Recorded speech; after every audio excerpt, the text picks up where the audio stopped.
How to create presentations using ChatGPT in just a few simple steps. First, open the ChatGPT app or visit the ChatGPT website, then sign into your account. Next, start a new chat and type a prompt describing the presentation you want. For example, you could write, "Create a 10-slide presentation about artificial intelligence for beginners. Include slide titles, bullet points, and speaker notes." If you want a complete presentation, ask ChatGPT to create it as a PowerPoint or Docs file.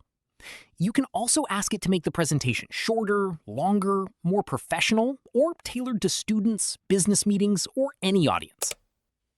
ChatGPT will generate slides. Once you're happy with the content, copy it into Microsoft PowerPoint, Google Slides, or another presentation tool. You can then add images, icons, animations, and your preferred theme to make the presentation more engaging. That's it.